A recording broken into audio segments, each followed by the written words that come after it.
Are you a life coach who wants to make a difference in the world? Do you want to share your wisdom, passion, and experience with others? Do you want to grow your business and reach more clients? If you answered yes to any of these questions, then you need Life Coaching Today. Life Coaching Today is the largest platform on the web for life coaches, therapists, and hypnotherapists who want to enhance their visibility, gain exposure, and connect with clients. Life Coaching Today is more than just a directory. It's a network of opportunities. By joining Life Coaching Today, you will get access to a magazine where you can be featured and connect with over 30 million subscribers. Be a guest to our podcasts with over 55,000 subscribers. A directory where you can showcase your profile, services, and testimonials to thousands of potential clients. And that's not all. Life Coaching Today also offers a free 30-minute coaching session on Tuesdays and Thursdays, where you can be coached or meet your next client. A flexible pricing plan where you can choose the best option for your budget and goals. A dedicated customer service team where you can get help and guidance whenever you need it. So what are you waiting for? Join Life Coaching Today and take your life coaching career to the next level. Visit www.lifecoachingtoday.com and sign up today. Life Coaching Today, the largest portal on the web connecting coaches, therapists, and hypnotherapists. Ooh, good morning, everyone. Good morning. Good morning. This is Kiddada Asmara Grey, your conflict coach. Good morning. Happy Thursday. If you're like me, we are rolling into the holidays slowly but surely. Some of y'all are really extra though, because you guys have been doing holiday stuff since forever. Ugh. And I'm say that I do 4 good pieces of tinsel up. So y'all forgive me. This is just not the season that I feel like I want to be extremely decorative, and so forth. But it is what it is. So welcome. If you guys are seeing me, you guys can hear my voice. If you are seeing me live on Facebook, I am fussing and fighting with my lighting because someone told me last week that my lighting, it was dark. Y'all, listen, y'all don't tell me stuff after the fact. All right, y'all got to tell me in the midst of the show so I can go ahead and fix it because, lighting and I, we have our own relationship, and sometimes I feel like it's abusive and it doesn't work really well, but it's all right. We're going to get through it. And that's the whole goal, right? Because over here, we don't believe in perfect. We believe that life is lifing and we are existing and we are happy, healthy, whole up in here. I want to say, so I made my confession that I don't have any Christmas decorations up. Judge me if you want to, or send someone over here to decorate all my stuff. But guess what? The babies are coming home. We are going to spend time together, and that's the entire point of the holiday season. Doesn't mean that you need to have anything decorated. So I am not ashamed. Also, full disclosure, Black Girl Moment, because you're following me on live, and my very much so grayish. That's because my hair is natural, and I put the products in my hair because I have 4C hair. That's a whole other discussion. If y'all don't know what it means to be a natural Black girl with this natural hair, then the product, I just want to say the product is still absorbing. So I did not go gray overnight or in the last week. If you just saw me, you're like, what's going on with her hair? So that's the hair stories of the morning. And the hair is going to do what it does.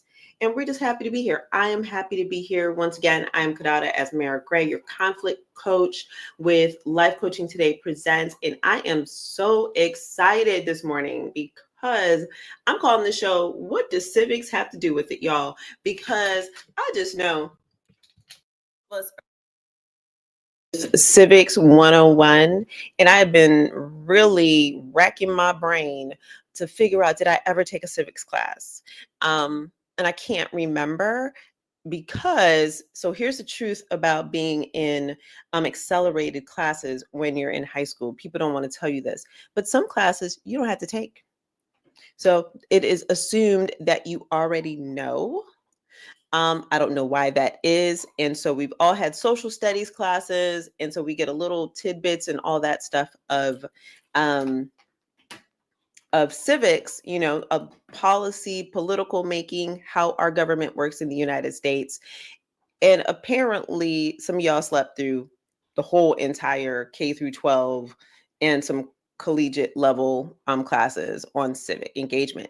So today, the first thing I want to talk about, and in no in particular order, let me be clear, no particular order, but we're going to talk about Civics 101. We're going to talk about, I can't touch my screen. Okay, can't touch my laptop because it's going in and out. My microphone is probably being testy this morning. But we're going to discuss a couple things. So one, I want to talk about presidential responsibilities. We're just going to begin the conversation because I think I'm going to do a separate video. But I want to do presidential 101 for some of y'all because, like I said, some of y'all missed the boat. Y'all think the president can fix the price of eggs. But we're going to start at the beginning of what our Constitution in America says are the presidential responsibilities. And I challenge you all to go read it just like I'm reading it. And honestly, this is the first time I'm really reading the Constitution because guess what? I never had to, oddly enough. So number two, I want to talk about freedom of speech, right? And get into why it is Breonna Boston, who is the lady from Lakeland, Florida, 42-year-old, who online, I guess she called Blue Cross Blue Shield and was really upset about whatever they said to her, right? We all mad at the healthcare systems in the United States at the moment. And she called the insurance company and I guess she was unhappy with what the outcome was. So she said some words and allegedly threatened them. So, and I can't even say allegedly because it's recorded. And because of that, she was arrested. So we're going to talk about what does freedom of speech really look like in the United States. So today I'm going to act like a really good journalist. And I've got my big notebook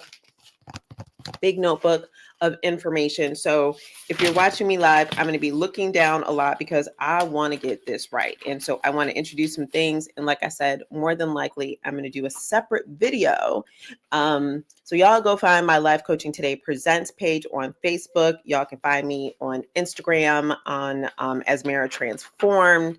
And so you guys can hear a little bit more as I delve into more of this because I find this so fascinating. And lastly, because we have some brothers on, y'all, from an organization called Black Male Initiative, and I am super excited because a few weeks back we had a sister girl round table about the political aftermath, the election aftermath. What were our thoughts? What were Black women thinking? And so now we have the brothers who are here to give us their thoughts. And I'm super excited. I love Black Male Initiative. We have Black Male Initiative Georgia. We have Black Male Initiative in Virginia and in New York, where Yo Pretty Girl is from. And my skin is glowing this morning, y'all. And I even put the lip gloss on because I'm a good New York girl. So we put the lip gloss on because the brothers we got some brothers from New York coming. Not all of them are from New York, but if you know, you know. So that's going to be our morning. So once again, Civics 101. And what does civics have to do with it? Because y'all, I want to talk about people, but I've got to talk about people. This election cycle has been full of curves and waves and all kinds of stuff. And it's amazing with the lack of knowledge that people have in regards to what it is that the president of the United States can do. And what are the job functions of the president of the United States? What? So I just want to say, first of all, grab your constitutions and go to section 2 of the Constitution. And so this part of the Constitution, y'all, discusses the executive level branch functions, specifically with the President of the United States, or POTUS, as all of you all who love a good acronym in this space. So I'm literally going to start at the top and just give some highlights about what it is. So like I said, we're looking at the Constitution, and it's section 2 of the Constitution. There are 4 sections. And the reason I'm not reading section 1 is because that kind of tells like the 101. The judicial branch is for this, and this is for this. And so we'll circle back to that because I think it's important right now in this day and time to discuss presidential responsibilities. So forgive me, stay with me, because I'm going to look down if you're watching me Facebook Live. And so it's not like I don't want to see y'all. And good morning, fam. I see you, Lorraine. Good morning. Good morning. So, but I just want to read a couple of the things. I think we know that the President of the United States is Commander-in-Chief over the Army and the Navy. Check. I think we can understand that. And then here's the other part that I was like, wait, what? And this is where I'm going to have to do a video on this. And it says, and of the militia of several states when called into actual service. So y'all, I'm gonna have to do a video on that because I didn't have time to really delve into that one line, right? Because I was like, militia, what in the world? When do we have militias? Why do we have militias? Because we have the National Guard. And so I'm like, when is the instance when the militia has to be called up by the President of the United States? And I'm going to be a little bit scandalous and say, if we remember January 6th, I kind of feel like, was that the militia? All them crazy folks that went up there and was chasing down Nancy Pelosi, and yeah, even Mitch McConnell was hiding. I just have to say that. So that is one thing. And then the President of the United States has the power to grant reprieves and pardons for offenses against the United States, except in the case of impeachment. So those are your 2.5 highlights of the presidential responsibilities. Let me know if you knew that, if anything was surprising to you. If you've been watching the news or reading the news, because I've actually stopped watching the news, I'm reading it more. It's such a different energy when you read it for yourself. That it is, President Biden has been, he has been pardoning people, right? So that's the president's power to do so and his right to do so. And we may not agree with everyone who gets pardoned, but it's real. It's real. Now, I do want to say this because I am your conflict coach, and I want to say that there is a conflict here. Of course, there's a conflict because everything in life is a conflict. Conflict does not mean war. That's only a type of conflict. Conflict means the internal struggles and the external struggles that we have with social systems, our internal systems, political systems, you name it. It can be as slight as internally what I call my little soft conflict. How am I getting dressed today? What am I going to wear? What is it that I'm going to make for dinner or eat for breakfast? To, oh my gosh, I'm engaged in battle. And in between all of those extremes, right, from the soft to the hard things, right, we have all of these other type of conflicts. And so on the show, we talk a lot about conflict of identity. And so what I want to talk about in regards to the conflict of identity is that learning. And when I say learning, I mean, we fundamentally have a problem in the United States, and I'll probably say abroad as well, where people don't like to learn. And there is a reason for that. And when I say learn, I mean engaging in putting some new information into your brain, right? Breaking down those myths, the thought patterns that you had, whether it's your mindset, whatever it is, or learning a new task or skill, right? We have a challenge. And in politics, what we're seeing is that even though the facts and facts are tested, hypotheses that have been found to be true. I just want to say that again. Tested hypotheses that have been found to be true. True, tested. Because some of y'all are not listening to me. So I'm going to say it again for the girls in the back. Tested and found to be true. Some of y'all out here are still denying it. And it's the denial that's driving me crazy. And it's driving me crazy for a few reasons. The first reason is because y'all are refusing, and I'm going to stop saying that. Some people are refusing to go do research and go look something up. If you all do not have a relationship with Google Scholar, please find it, because you will find article and research papers that are engrossed in data and facts. Okay. So, but here's the challenge, because people aren't liking to learn and challenging and don't want to challenge their mindsets, there's a conflict there, because every time the truth is told to them, they are pushing back, they are running away from the truth. And when I talk about the identity, see, when you learn something new, it challenges your identity and who you think you are. And it challenges your belief system, right? And so we as human beings, we are really clear about what we think we know. And there's something called belief perseverance, right? And that's when you are really strong and firm in your belief. Now, here's the thing about belief perseverance and confirmation bias.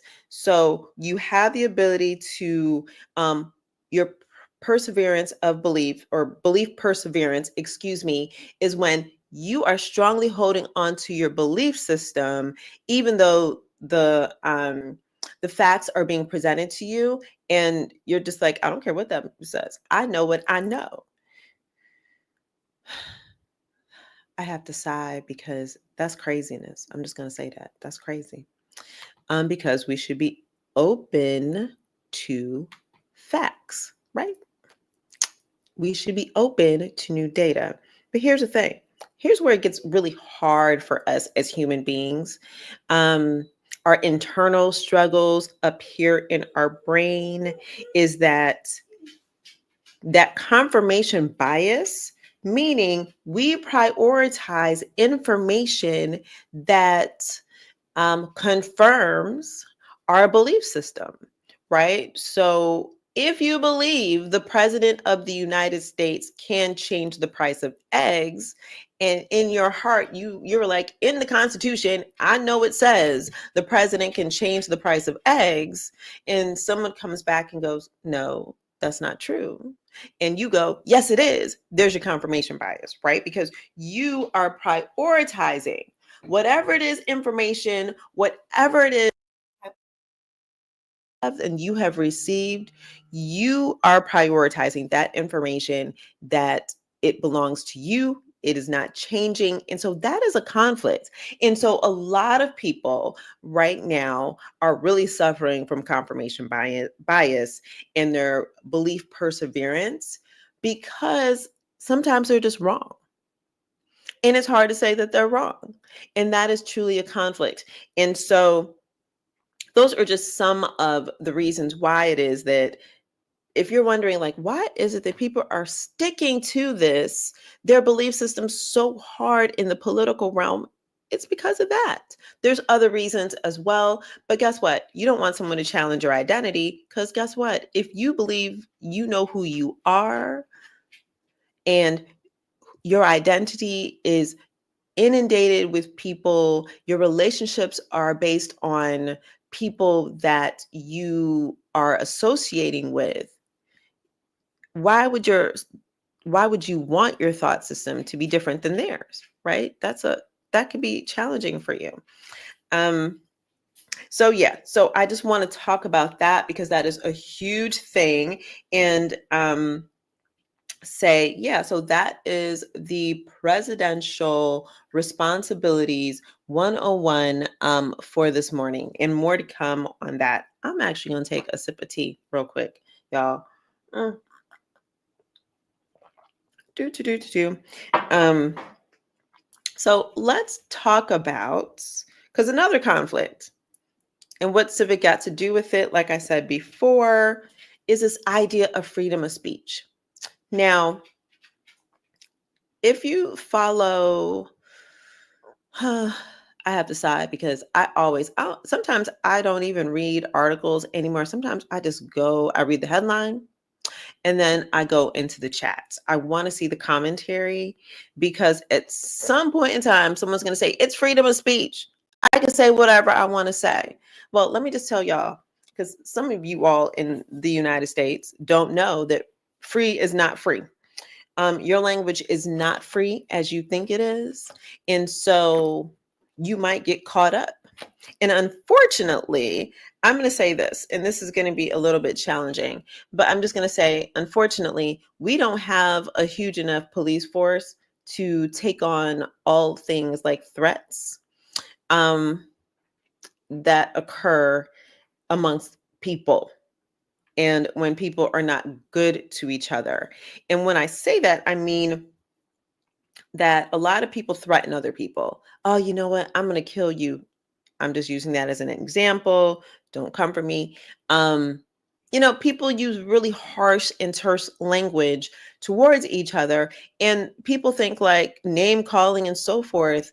It's like, no, I can say that because I've got freedom of speech. Well, listen up here, people. No, your freedom is not free like that. You cannot freely say whatever it is you feel like it in the United States. And I'm sorry that some of y'all feel that way. I'm sorry that some of y'all didn't know that. So I'm going to tell you right now that we have a challenge in the United States, and what is at the epitome of this, at the pinnacle of this, is the Breonna Boston story.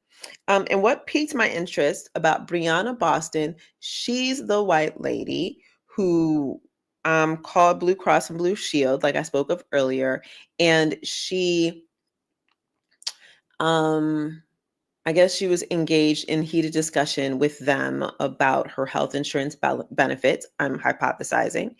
And at some point in time, she got really upset. And before she hung up, because she was not pleased with the conversation, she said, deny. Oh, I think I lost a word. I did. It's deny, depose, and I forgot what the other one is. If someone knows, drop it in the chat. I forgot what the 3 words is. But the 3 words that she used is the same language that Luigi Mangione, I think that's how you pronounce his name, who shot and killed the allegedly the CEO from United Healthcare. So it was on a bullet casing. So she used that language that was written on there. And then the other part of that is that she actually told the customer service worker that she was speaking to, whoever that was. And I'm just saying customer service because it could have been a nurse on the other line. She also said to them that, and then I'm coming for you all next, something to that degree, right? And she said that on a recorded line. And I just want to let you all know that if you're calling customer service, if you're calling healthcare systems and you're talking to someone, those lines are recorded. I just want to tell y'all, because y'all be going off acting crazy and stuff, cussing people out. And so this was recorded. So this was a week or 2 after the shooting. And this is important because timing is important here. So when Breonna Boston did that, she hung up the phone, she went about her day. What she didn't know was that they at Blue Cross Blue Shield turned that tape over and it got to the FBI. And this 42-year-old woman was arrested for making a threat. Okay. And so an alleged threat. And I just want to say this to be clear that they charged her with like an act of terrorism. And you're like, wait, what? I thought I had freedom of speech. I thought I could tell anybody anything. I thought I could cuss people out.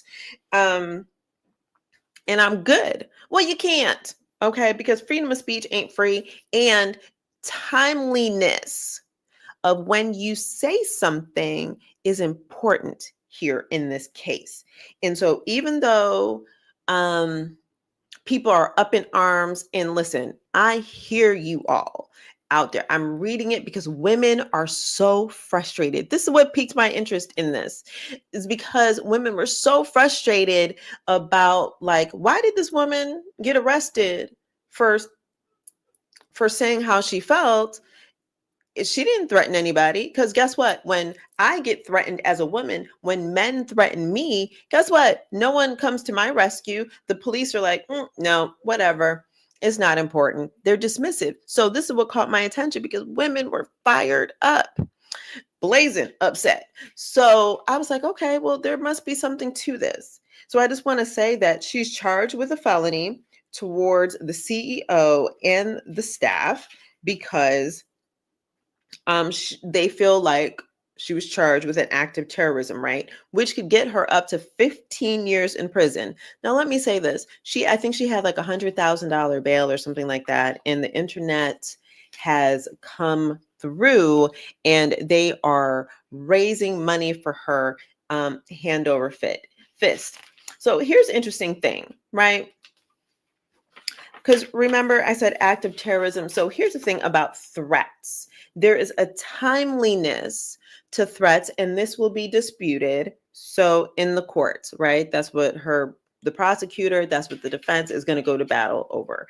But timing is interesting, because what makes this so interesting is that there is such an uproar right now against the healthcare systems that everybody's on notice. So all healthcare CEOs and staff are on notice, because people are so unhappy. And Luigi Mangione is damn near like Robin Hood now. He's a martyr for the cause. But timeliness is important in the case with Breonna Boston, because it was only 10 days or so later after the killing of the CEO of United Healthcare that, because of the timing, and I'm going to keep saying timing, is that it proved a level of threat. So to the person on the other end who heard her say this, and towards the CEO of Blue Cross Blue Shield, right? So there is a threshold that must be met for it to be a true threat. And so that is defined in the law, right? And so here's the thing. The law says that there is a consciously disregarded a major risk that her words would make a reasonable person genuinely fear she would physically harm them. So this is why timing is important, because if there had not been a shooting, and this killing was horrific, maybe she wouldn't have been arrested. So maybe, just maybe, she would not have been arrested. So I just want to put that out there. So that's the reason why she was arrested, y'all. Oh, and I got corrected. So what she said was delay, deny, depose. Delay, deny, okay. Now that I think about that, I'm like, the word delay. Okay. All right, Luigi. Luigi's going to explain some things to us. Soon come, as we say back in the Caribbean. So thank you for that, Anthony. And so that's the thing. So if you're wondering, why is it that you can't say whatever you want to say, there's also a timeliness attached to it. And if someone deems that it is a true threat because it meets a threshold, the threshold to me, and I'm not a legal scholar, seems to me that is the timeliness, because there is already a heightened spirit of fear at the moment that people are feeling like, oh my gosh, my life's in danger, even if I'm just at work. And so Breonna Boston decided that she was going to make this threat. And so she's been arrested. And I think she's out on bail. She may still be in, maybe out. But I'm just going to say this, y'all.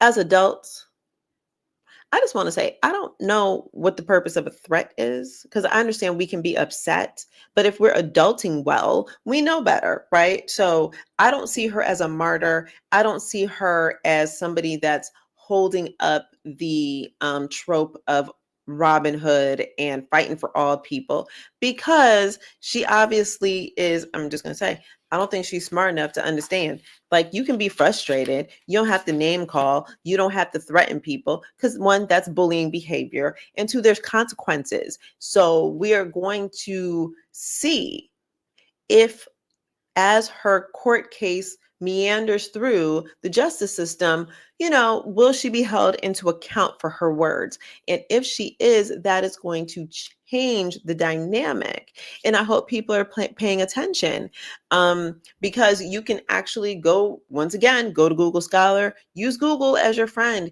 and just type in who cannot use free speech. When is freedom of speech not, how it does not apply to you? How does it apply to you? Because there's court cases out here, and I think I'm going to do something on one of the court cases, because I do believe there is something about incitement also that follows with this.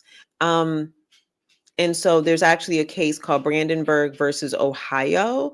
If you look that up, I might do a video on that, because I think this might actually be called to, because it says to incite an imminent lawless action. And I don't know. I just feel like your freedom of speech cannot incite a level of harm. Right. And I think that is one of the things that we saw on January 6th. That's going to be the test. Am I able to say whatever I want to say? And if people react to it, does that mean, oh no, I'm not bothered by it, right? I don't care what happens to me.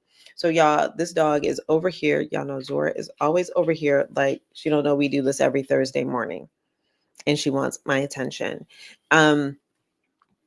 So Yoruba, let's go ahead and get into the break. And when we come back, we are going to bring on the brothers from Black Male Initiative this morning, and we're going to talk about their thoughts on the election.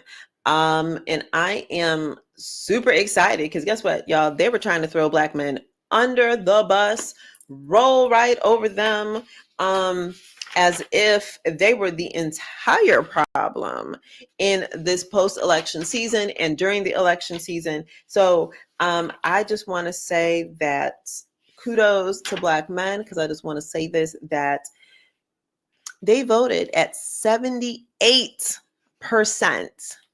for Kamala Harris, sister Vice President Kamala Harris. So I'm going to take a breather for a second. We are going to go to break. And on the other side of Life Coaching Today presents with me, Kiddada Asmara Grey, your conflict coach. We are going to get into this discussion, but I need tea. I need tea, y'all, because I'm keep talking.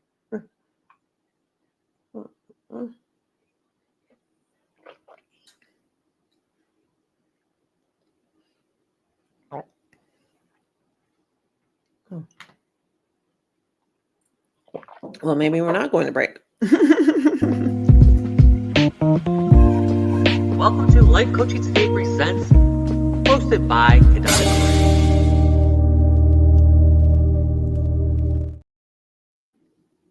Hey y'all, good morning, good morning. Happy Thursday. I am Kiddada Asmara Grey, your conflict coach with Life Coaching Today Presents. And our topic today, my topic, and I will say in a we speak, because I appreciate you all joining me this morning. And don't lie, don't talk about, oh, I'm so tired. Y'all know we up over here at 7 a.m. every Thursday with my cup of tea this morning. And today I just felt like, I have to say, carry yourself with the confidence of a mediocre white man. Hello, good morning, good morning. And so this morning we are talking about what civics got to do with it. And we are talking about some post-election stuff. I am super excited. Good morning, brothers. How are you?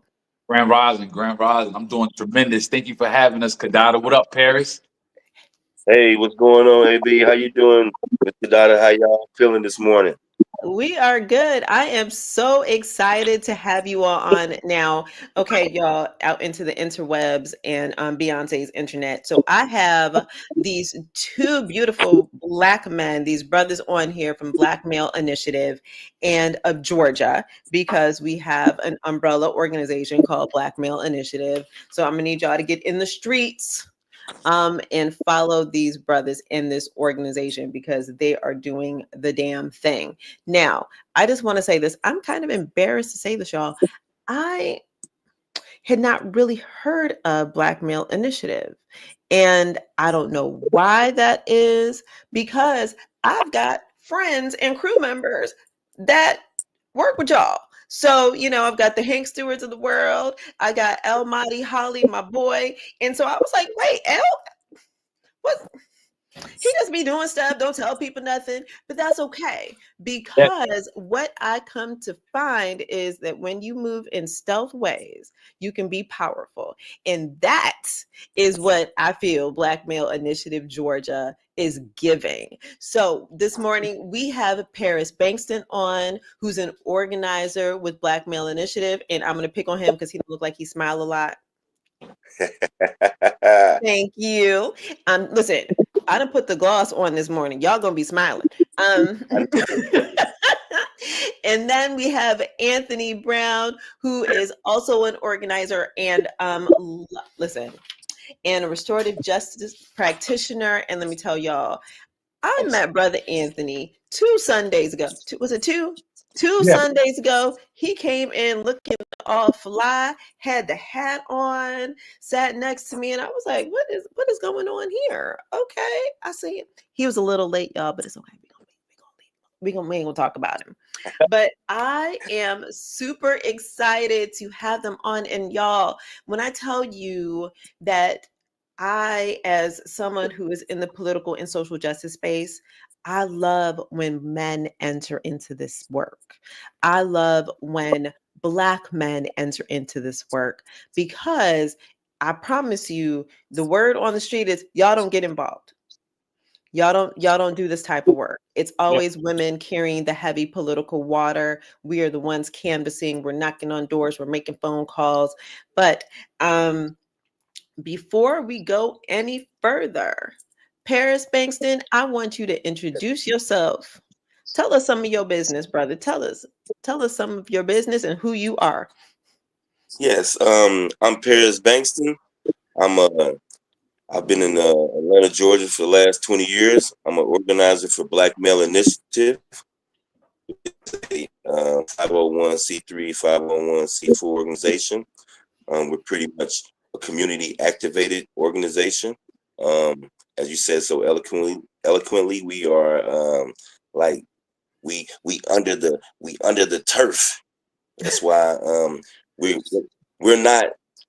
not as bold, but we're strong though, and we're effective.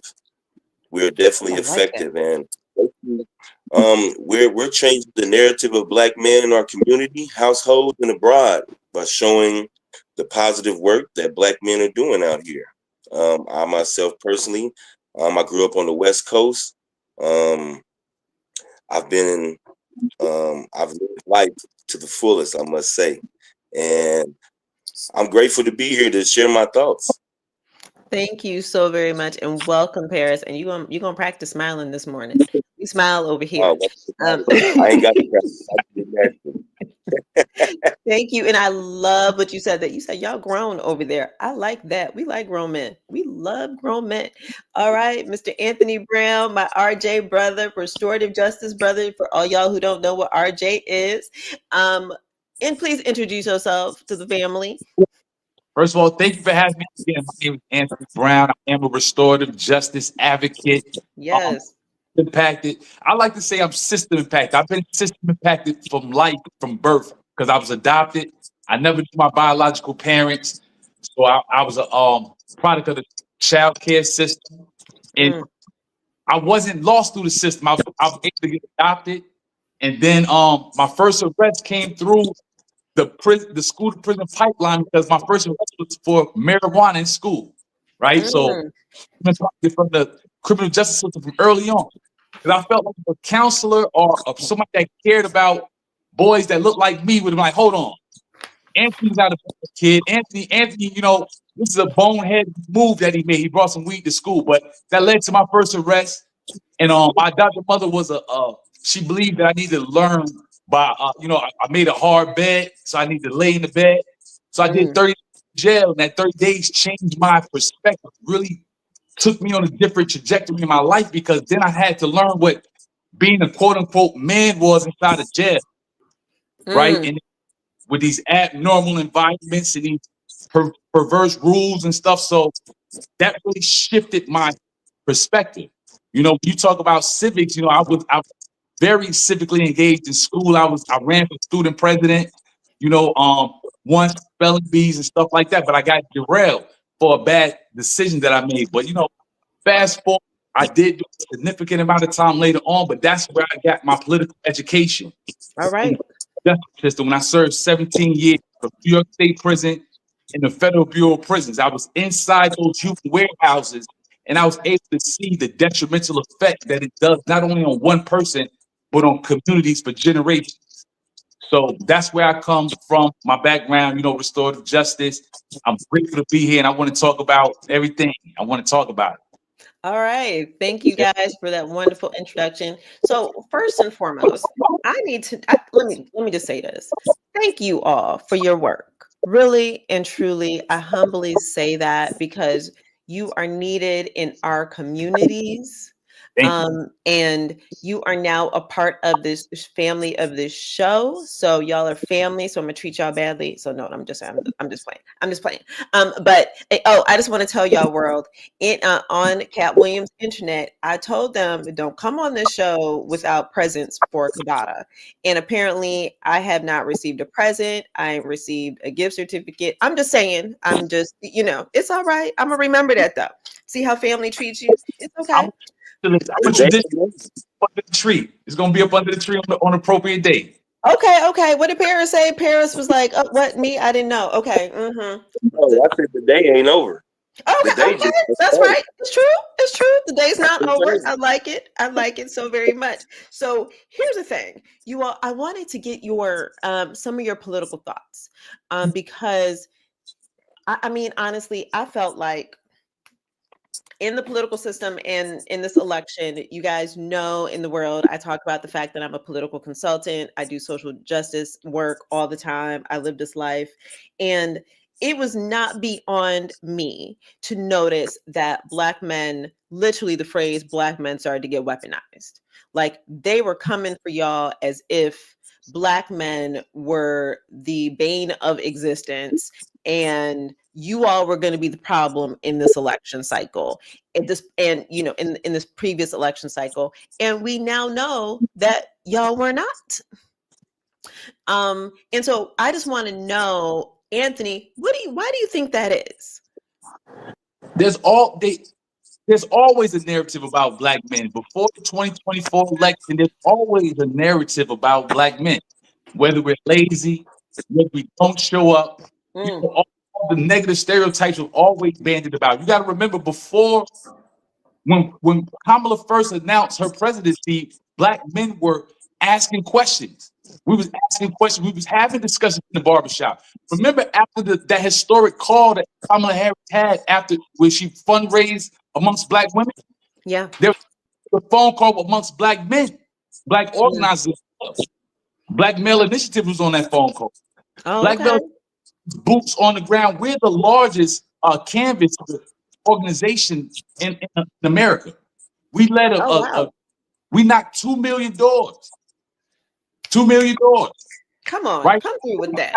Work, and the exit polls show that Black men showed up, but there's always going to be a narrative about Black men. So that's why we have to do a better job about showcasing the work that we're doing and the level of interest that we are actively engaged in doing the work as well. We have programs, but we'll get into that later. But Black men are involved in it. We were knocking the doors. We were having the conversations. We were getting people to the polls. We was riding people to the polls. We was organizing. So once again, we're about reshaping that narrative, and it's always about making us seem like we're not involved and we're not engaged. Thank you for that. Paris, what's your perspective as an organizer? Why do you think that Black men were being so attacked? Because it's easy. It's easy to attack us because our voice isn't as loud as we would like it. They don't respect us as Black men. So to come for us is easy because the lack of respect for Black men is a nationwide, possibly even a worldwide situation that we've been dealing with over the generations. And it's just easier always to point the finger versus seeing what could have been done to make things better. So from my perspective, I just look at it like this. As a Black man in America, myself, a father, grandfather, I see the plight of the Black man. I see what we're trying to do. I see how we're trying to move. But we're restricted. We're restricted through policies. We're also restricted through some ignorance. And that's what we do with Black Male Initiative. We try to bring awareness to our community and our culture about the things that are affecting our community right now. Like AB said, we led one of the largest canvassing excursion this year for the camp for voting. We were out there hitting the street, and we're talking about the issues that's affecting us. Right. Housing, healthcare, food disparities, crime. Excuse me, crime.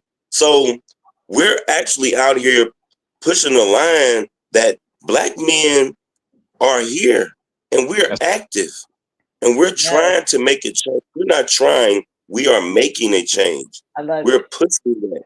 We're pushing that line back that Black men aren't here. They're not present. We're changing that. We're changing that narrative completely. But like I said before, I think it's easier to attack us because we've always been under attack. And being under attack, we've always had to hold our shield up. But now we don't just have our shield up, we got our sword too. Because we fighting back. We fighting back. And like I say, man, BMI, that's what we're here to do. Change that narrative. Because we are really out here in these streets. And we are really out here trying to change things and help people understand the change that is needed for us to grow as a community. Thank you for that. I love what both of you brothers said. And I wanna clarify for the audience because sometimes we use language like they, and they is so broad, right? So they can mean the media, they can mean the systems, right? Whether it's the political policies, it could be the foster care system, the judicial system, and it's also interpersonal. And I want to say that, right? It's women, it's gendered related, right? Because this election really turned into like a gender battle at some point in time. And I just want to say for the world that you know, I want to ask you all. So I got a statement to make. So I just want to say to my sisters listening in the world, to Black women, that one, we owe an apology to Black men. Because I know even I had conversations about, oh my gosh, are the brothers going to show up? because we have so much narrative out there in the red pill community, the manosphere, these Kevin Samuels followers that are really clear about how they hate Black women. They do not support Black women, and their voices are louder than the ones that actually supported a Black woman in this election cycle. So I just want to say, from my perspective, that this past election really started to show a divide against the genders, which we cannot have. We have to come together. So, I agree. Paris, I want to ask you, as you take a sip, that why is it that you voted for Kamala? And if you didn't, I'm about to pull up your voting record right now and find out how you voted. I'm about to go into Minivan real quick and see what you did and go into Vote Builder. So why is it that you looked at this Black woman and said, I can vote for her? Well, for me, I can personally say I was raised by a single mother, a single grandmother. I've seen the Black woman be strong my whole life. I've seen the Black woman be courageous my whole life. I've witnessed the power of the Black woman. And for me, I'm not choosing, and as we our founder always likes to say, we're not choosing our champion, we're choosing our opposition. So it's like, I know from what I have studied and seen who is not really caring about our community on most levels versus someone who is charged with trying to help the community, but not having everything that they need from the community to give them that help. At least there is a party that would appear that wants to help in some fashion or form, but it would appear that another party, that's not their bigger interest. So for me, as a Black man and being raised under Black women, it only made sense to look at the party that was at least putting some effort into doing things to help uplift and raise the vibration and awareness of our community. So that was just easy for me. I looked at a lot of the policies. I know it was a lot of misinformation about things throughout the course of the election, which always happens because division is the key. The idea is to divide us as a people so that they can conquer. You feel me? So I watched it. I've watched it for the last few elections as I've become more involved in the political races and understanding what exactly these parties and these people are trying to put, the agenda they're trying to push. And I'm not in agreement with all of them on either way. At the end of the day, I don't agree with everything the Harris campaign with, but there are things that I could take from what they're trying to do, and I see the way those things would help my community and our community. So for me, it was just like, because I'm more community minded than just myself, I'm looking at the bigger picture, and I want to see our community in a place where we can grow and come up from this place that we've been and where they placed us for so long, you know. So that was my reason.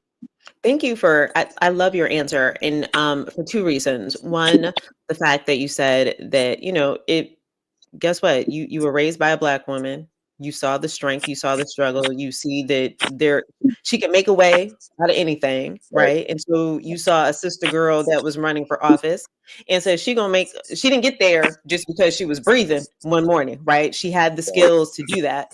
And second, I love the fact that you were like, I'm voting for my community. It was, and you don't have to agree with everything. If we agreed with all policies, that's not possible. It's not possible. So I always tell people, vote for your grandma.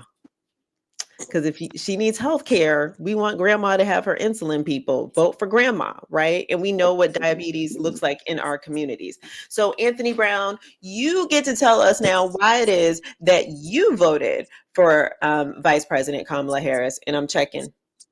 You was on mvp.sos.ga.gov. You would see Anthony J. Brown, unfortunately, was precluded. I was prevented. Oh, okay. His election, right? That's one of those collateral consequences. Doesn't matter that I did the crime, I did the time. Now I'm still precluded from that civic engagement. I'm still precluded from that. If I was on this cycle, I did successfully complete probation. I did successfully complete it right after the election. All right. But I definitely would have cast my vote for VP as John Taylor, our executive director, said at BMI. We would basically choose our challenger, our opposition to a lot of our initiatives. When I look at Trump, right, and I look at January 6th, and you was talking about militia earlier, right? And I did. Militia is a military force that is raised from the civil population to supplement the regular army in an emergency. And it's a military force that engages in rebel or terrorist activity. So we understand that under the executive branch, the president, he has power over the militia. And you was like, where would the militia come from, in this modern contemporary era? We saw it on January 6th. So when I see that, right, I think of my people. A lot of us are misguided and misdirected. We see a lot of the engagement with our young black men, what they're engaging in. We just had 3 young men get sentenced to 320 years in Douglas County, right? What? It was a travesty on top of travesty. First of all, there was a young man who unalived himself. A young young man. And as a retaliation, young men from his friends, I guess, they felt slighted or disrespected from a social media post. So they took it upon themselves to go to a Sweet 16 birthday party and cause mayhem and corruption. Oh, that's right. Okay. Right? Yeah. So 2 young people that wasn't even involved, they lost their lives. Tragic. Right. So the judicial system gets these young people, right, sentenced them to these long amounts of time, right? Once again, 2 people lost their lives. So this is tragedy upon tragedy upon tragedy. So I'm looking at, and this story can get repeated throughout America, right? So when I think about a president, the powers that they had, and I think about my people, how misguided and misdirected we are. Kamala Harris was the best vote. It was the personally vote for my people. I felt like, even though, once again, I probably wouldn't agree with everything on policy-wise, but the things that I could agree with, healthcare, diabetes, insulin cap, for these outrageous medical prices. I understand that everything is not within the purview of the president. The cost of eggs and my day-to-day life. I'm more of a politics is local kind of guy. I'm more aggrieved that Sheriff Pat LaBatt continues to be the sheriff of Fulton County Jail. And he's running an abysmal institution. I call it Guantanamo trap. People that lost their lives in that place just because of shoddy work, oversight, just indifference indifference to human life. I actually was in there for 3 days. I had my experience, so I'm more aggrieved that on a local level, this man will be allowed to be reelected. So I'm more. I want to champion and caution all of us to really pay attention locally. You know, Cop City, the training facility, use $100 million of Fulton County taxpayer money to build a training facility in DeKalb County, and law enforcement officials from around the world is going to come in. So we was like, make the federal government pay for it, because $100 million from Atlanta taxpayers could go to house some of these unhoused individuals out here. You have mental illnesses going on out here. You have a lot of people that's on a backlog for food assistance. Right.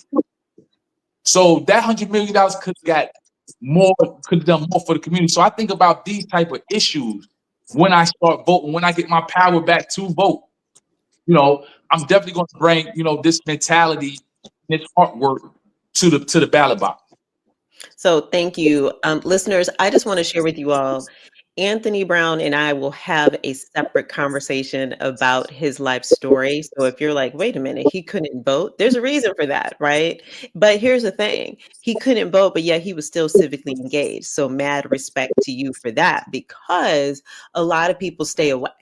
Right. A lot of people kind of hide. A lot of people say, I cannot get involved, but you can still fight for your community to change hearts and minds of every individual to get people to be activated.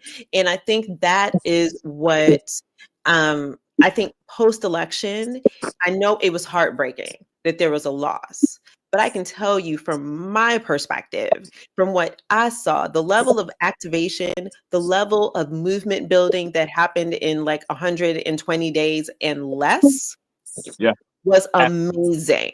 Amazing. And if we could keep that same type of energy, as the young people say, we could be miraculous in the United States of America.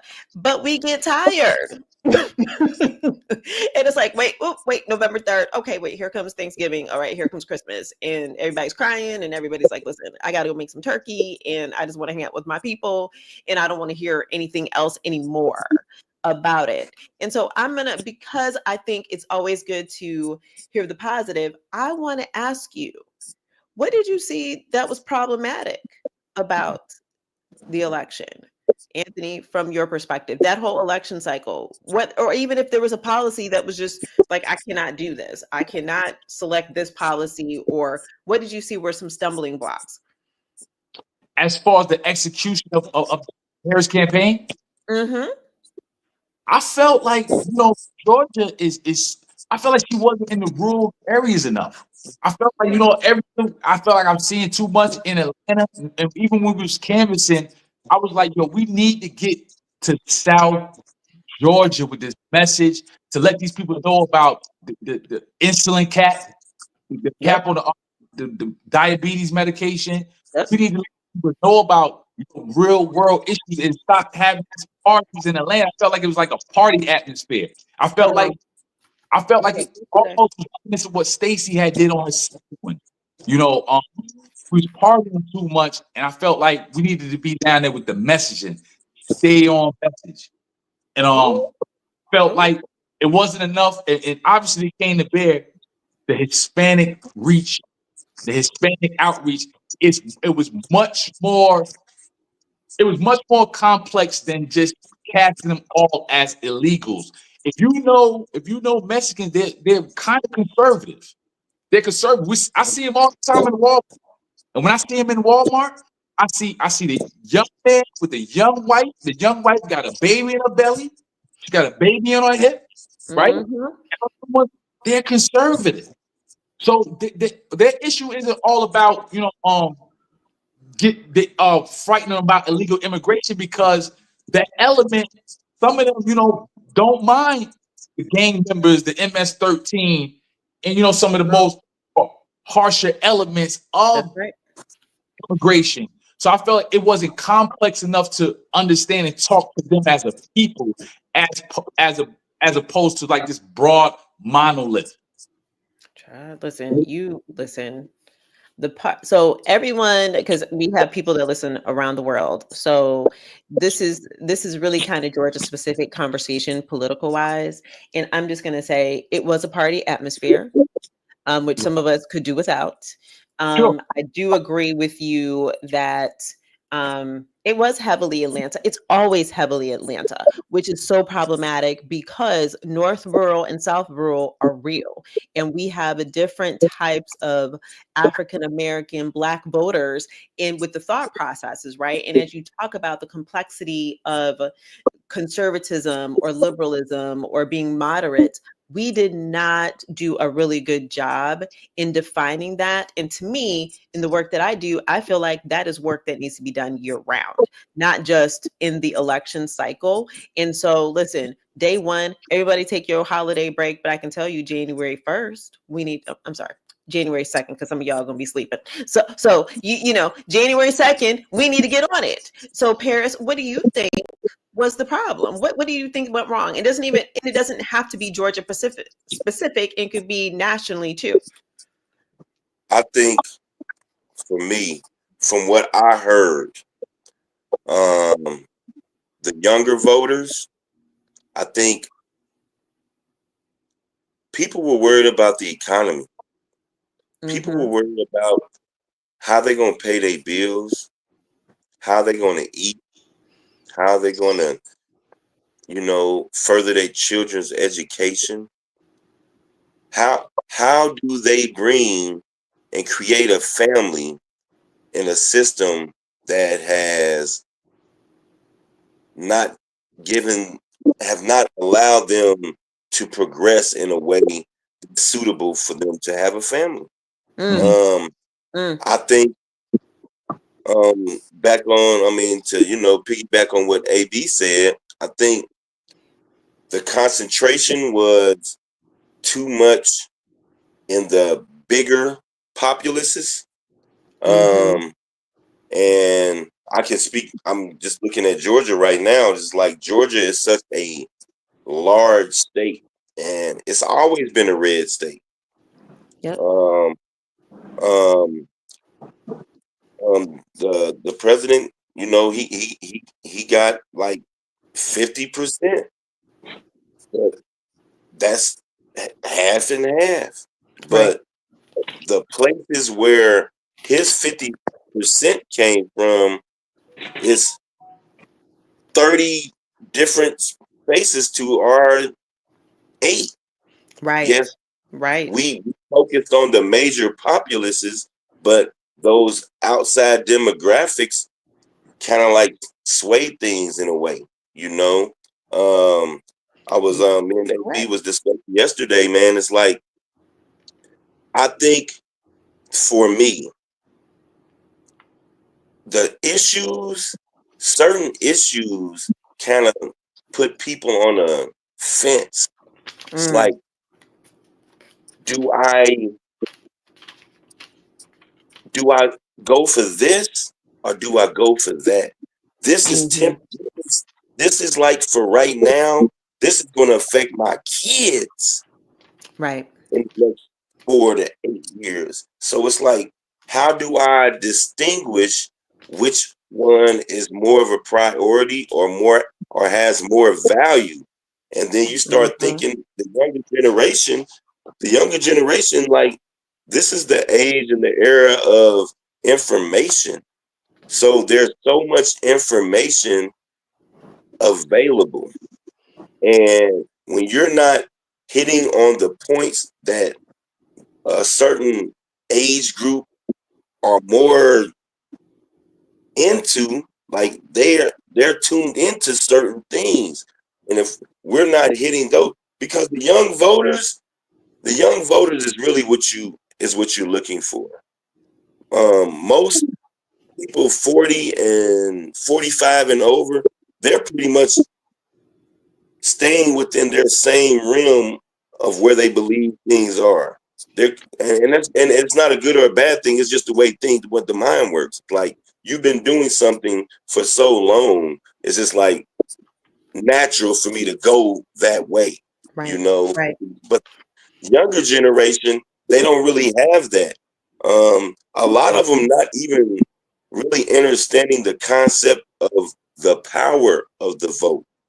You know, like AB said, man, our local elections are really where we need to be focusing on. So when that presidential election comes around, we've already put the people in place and position to fight for what we believe we need.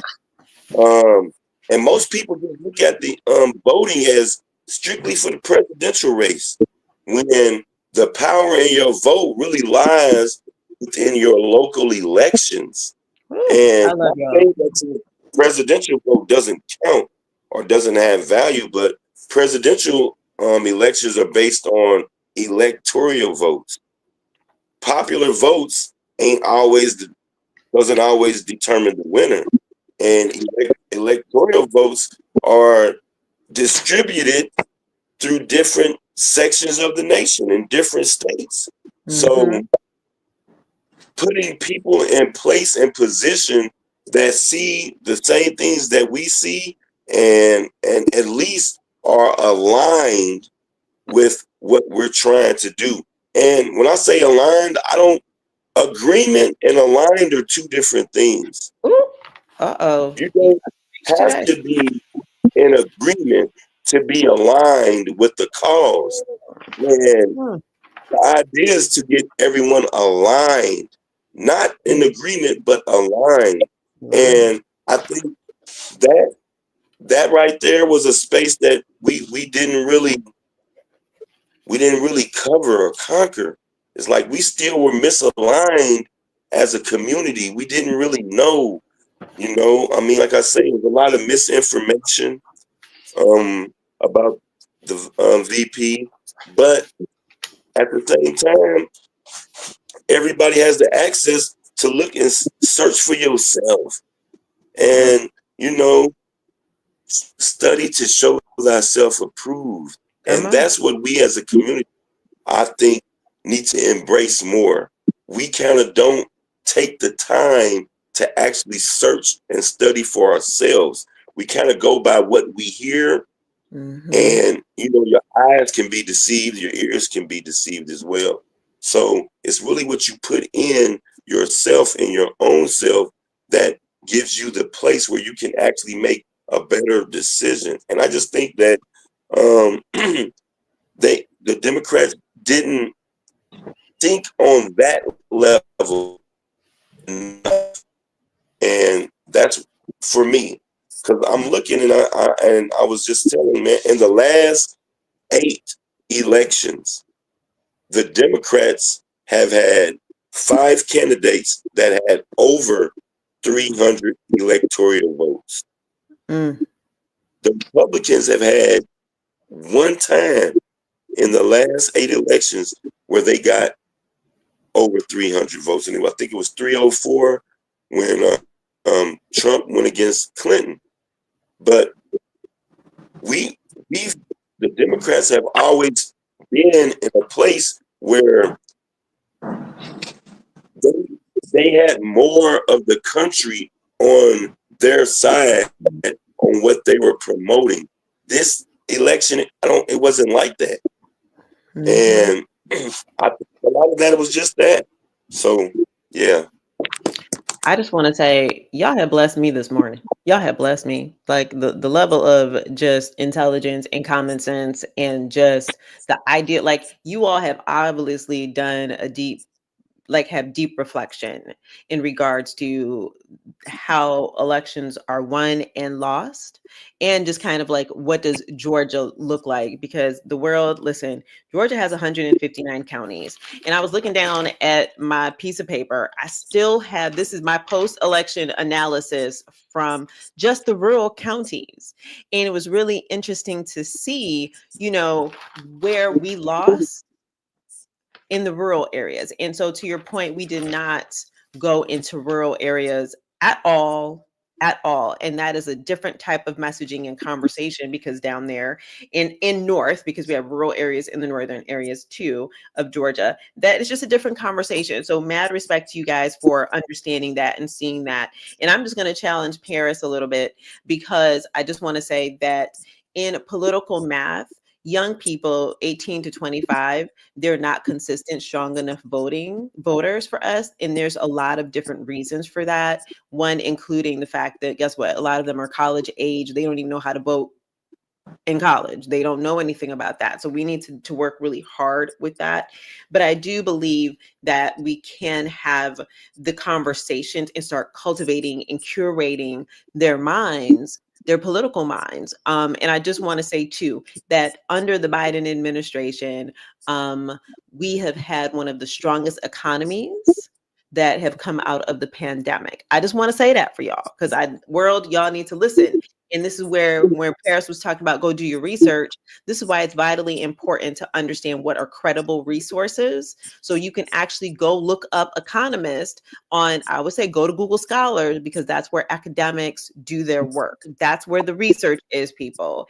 And so if everything that you see is your way, that's a problem, because there should always be something that there should be a tug in some of the research where there's like, what else is left on the table? Where else can we do better? So I love this. I'm feeling so affirmed. I'm feeling just loved in the fact that you all are like, listen, some of us didn't work well.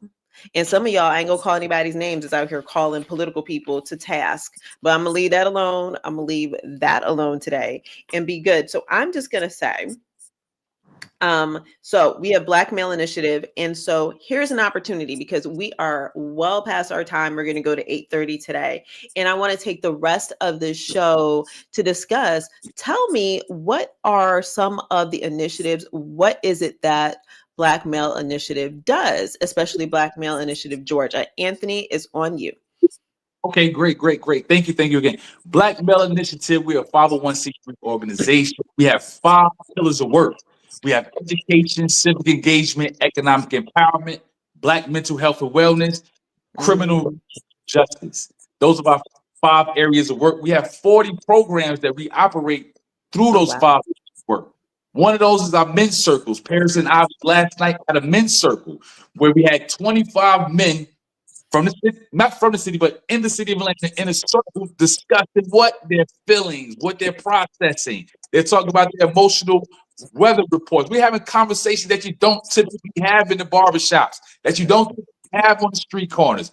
Real men are in there talking about their feelings, right? We're processing this stuff. We're not, in our lower selves trying to handle it out of a displaced, ego or toxic man to anything. We're talking about the process. We had a man in there, we had a whole schedule, but this guy in here really needed some answers to a lot of guilt he was carrying around, a lot of truth he was carrying around. He was able to express that in a circle of men that he walked into, and we were complete strangers until that moment. Then he left out with a bunch of phone numbers, a bunch of contacts, and a bunch of empowerment. That's just one of the programs. That's some of the things that we do. We back to school drives. We was bringing kids in from disadvantaged areas. They were able to come in, get a backpack, get their hair braided, get their hair cut, and go to school, right? Because we understand that I was one of the little boys that I would talk about you if you came to school on the first day of school and your hair wasn't cut, your hair wasn't done. So, we want to take that, we want to have that background is some of the input of that, what we're going to get to cosmetologists and stuff like that. So our unique background is why we do some of the things that we do. We got Big Gun Day. Where we advocate safe gun ownership. Safe gun. Wait. Hold on a second. Wait a minute. It's called what now? What did you call it? Oh, Big Gun Day. Big Gun Day. All right. Yeah. Okay. So that's really fun for the Black Men Bill. That's their organization partnering with Black Male Initiative. So we're locked in arms with a lot of different organizations that's doing this work of repairing, healing, nurturing, nourishing the Black male, empowering the Black male, letting the Black, we have civic courses, we're doing mentorship programs. We go into elementary schools in the Fulton County and Atlanta public school system. So shout out, to the superintendents of these public school systems. I forgot the new one because Lisa just got voted out. So we have a new superintendent, but shout out to them for letting us come into the schools. That's just 3 or 4 of the programs. We have speed therapy, where it's sort of akin to speed dating, where we allow counselors, other mental health providers, and we bring in people from the community. They sit in front of a person and they talk about their problems for 5 or 10 minutes. And if you like that, we can continue on. This is just basically introducing people from our neighborhoods to mental health, to have positive acts to process what they're going through. You know what I'm saying? So that's just an example of what we do at Black Male Initiative. So let me tell you what I'm always a note taker, hence the piece of paper. And so I just wrote down, I just want to say emotional weather reports. I love that phrase. I love it. I love it. Love it. So tell me, for the men's circle, and I just want to tell everyone that circles are really representative of restorative justice work. We love a good circle. Y'all, we love a good circle. We love to sit in community with each other and give each other the space to think, heal, learn some things as well inside of our circle. So I love that you're doing men's circles. How old do you have to be to join the circle? Great question. Great question. It's an intergenerational space. We have it every 3rd Wednesday, and you follow us at BMI Georgia on Instagram. We have it every 3rd Wednesday, and it's intergenerational. It's absolutely no cost. It's no registration. We want you just to come in. We're gonna have some food. We're gonna have something to drink. We want you to be comfortable and come in and just some people just come in and don't even speak. Yep. There. And they may open up at the end and be like, hey, bro, I heard what you talked about. As a matter of fact, we met one of our colleagues, Bruce. I don't know if you know this, Pete, but we met one of our brothers, and he's in the executive team now from a men's circle. He came to wow. He was new to Atlanta. I love it. He used words like, I just want to just open up. I want to be vulnerable. That's one of the words. I want to be vulnerable. I'm in a new relationship. I'm out of prison. I want to do the right thing. That's what we did. 3 weeks later, he was canvassing with us. Now he's with management. Oh, I love it. I love it. We espouse in these circles that solutions to our problems are in the very rooms that we be in. We have these circles, and we open up and we drop these masks, we drop these bravado, and we come in as we are as Black men. A lot of us are hurting. A lot of us have issues with our children. We don't know how to process it, and it's not healthy just to keep bottling it away. That's right. My brother right here shared some stuff about his relationship that I never knew in a men's circle, right? So these are powerful spaces that we are creating, and it's small, but it's these small steps that have wide impacts. It has massive impacts because we're touching other people's lives, and as these people's lives are being connected and touched, they're going, and hopefully it's a ripple effect. So that's a people to what Black Male Initiative is doing. I love it. Paris, what are the initiatives that you are a part of, or what are near and dear to your heart that Black Male Initiative does? I'm into Black mental health and wellness. Okay. As Black men, we've been taught and told to not wear our emotions on our sleeve, or not to have emotion or embrace our emotion, to not cry. Black men haven't been taught how to love. So I focus on that perspective in Black men, and with BMI Black Male Initiative, they create spaces, as AB was saying, where Black men can come and be free from persecution or being ridiculed from the way they feel, think, or process things. My idea is that through our organization, we can promote the awareness of mental health and wellness. Couple of like last weekend, we linked up with the Brothers Brunch Foundation, and we had a spa day. 25. Okay. Good Yeah, fact. I like that. It's called what? The Brothers Brunch? Brunch Foundation.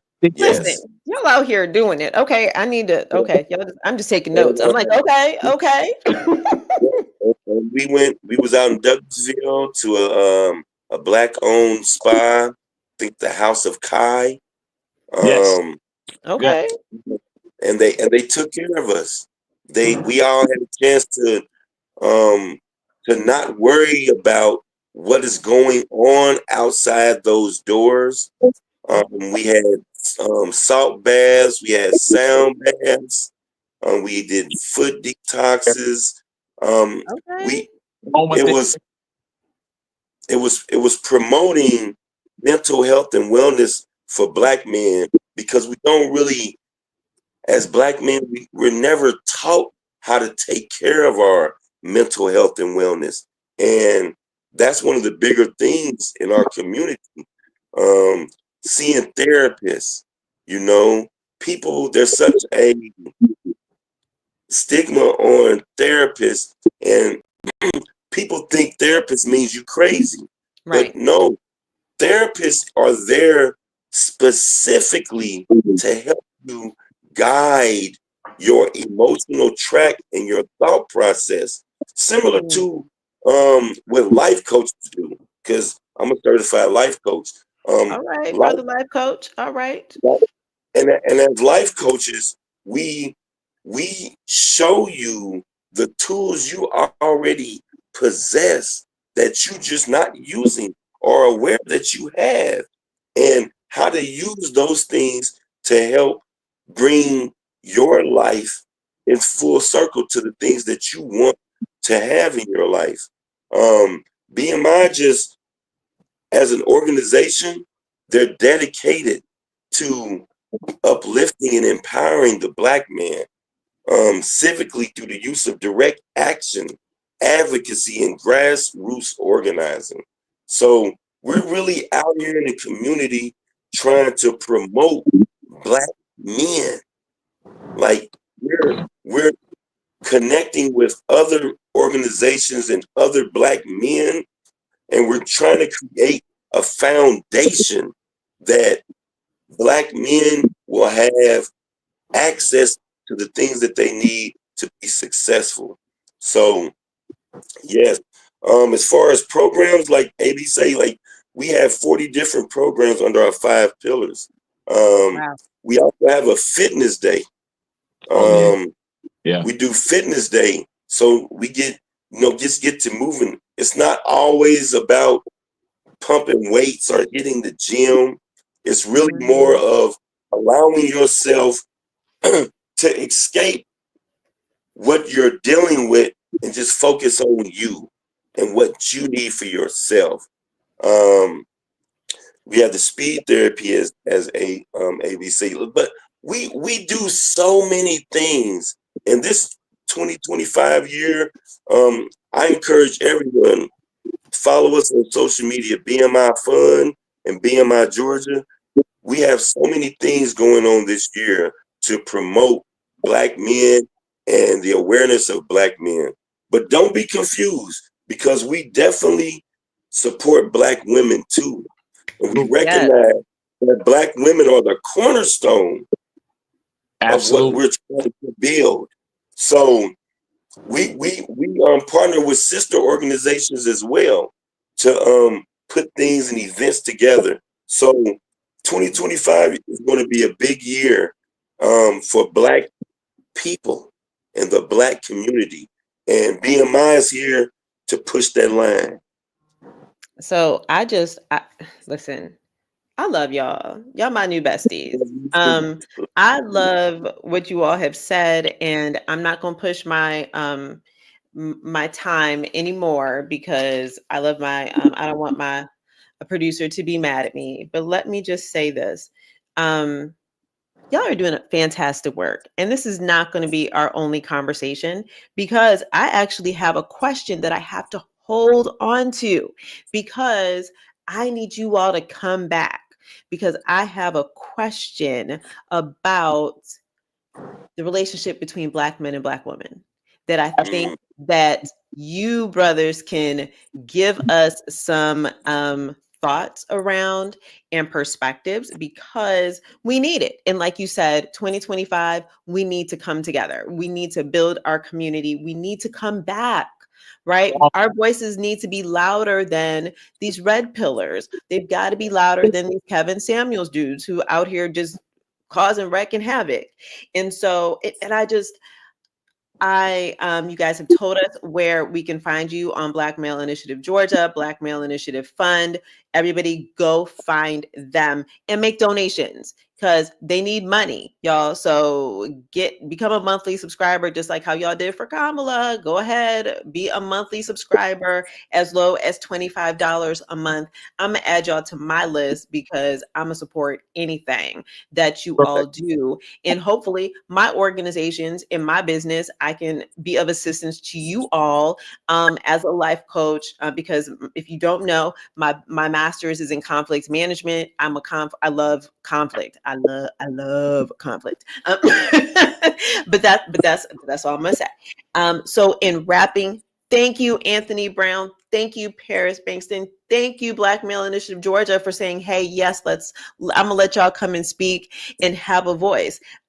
We are wrapping. I have no idea what we're going to do next Thursday after Christmas, because it's going to be Christmas. I don't know. I think I'm going to get my hair done the day after. I don't know if we're going to actually do a show. I don't know yet, but we're going to figure it out, because some of y'all will be at the stores at like 4 a.m. trying to shop for last minute deals or something the day after Christmas, doing wild stuff. So I hope, brothers, I hope to see you all soon. If not, have a happy New Year. Have a happy New Year and a Merry Christmas, everyone. And please, in closing, I'm going to say a couple things. One, don't let your family get on your nerves. It's called boundaries. Boundaries. Keep yourself protected. If someone calls you a name, if grown folks still calling people names, it's time to exit left or say, do not speak to me that way. End of story. Keep your boundaries tight. Enjoy your time with your people, as long as it's respectful.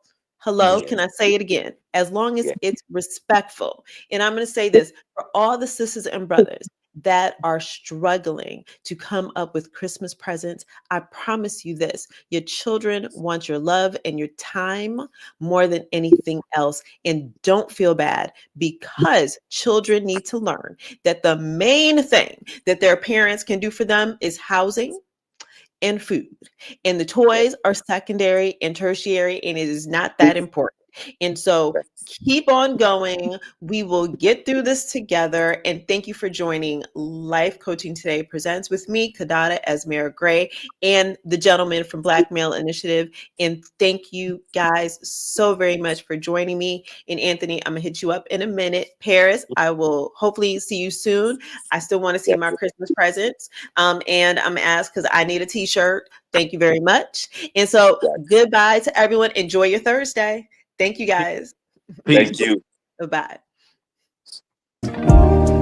Thank you for watching Life Coaching Today Presents, hosted by Kiddada Grey and produced by Aruba Saad.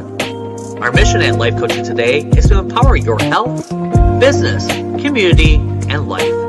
Check us out at lifecoachingtoday.com. Everyone here at the True Awesome Network would like to remind you to like, comment, subscribe, and spread awesome.